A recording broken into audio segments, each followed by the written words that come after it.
Ipinarada po sa Intramuros, Maynila ang aabot sa 100 imahe ng Birheng Maria sa taunang Grand Marian Procession. Nasa 1 milyong deboto po ang nakiisa sa prosesyon. Balita natin ni Isay Reyes. Tinatayang 1 milyong deboto ni Birheng Maria ang nakiisa sa Grand Marian Procession na ginawa sa Intramuros, Maynila kahapon.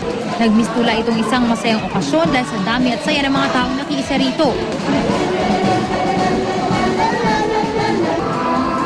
Kasabay ng mga imahe ng Birhen, kanya-kanya ng estilo ang mga parokya habang pumaparada.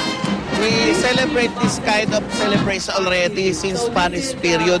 This is just a revival of that devotion. Iisa lang ang mahal na Birhen, but we see her in different aspects of life. Ginasbsa ng mga imahen kasama ng mga tao. Para raw sa kanila, isa itong pasasalamat sa gabay na sa tingin nila'y ibinibigay ng Birheng Maria. Pero syempre ang iba, bit-bit ang kanilang mga hiling. It is an expression of our devotion to the Blessed Virgin Mary, our faith in God.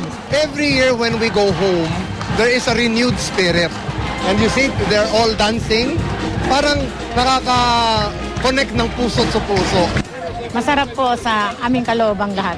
Number 1 hiling ko sa kalusugan kasi mahirap magkasakit. Tapos, pag-ibig po sa kapwa. Taon-taon itong ginagawa sa Intramuros. Ngayong taon, halos 100 imahen mula sa iba't ibang parte ng bansa ang ipinarada. Pati nga mga banyaga nakaisa rin sa pagdiriwang.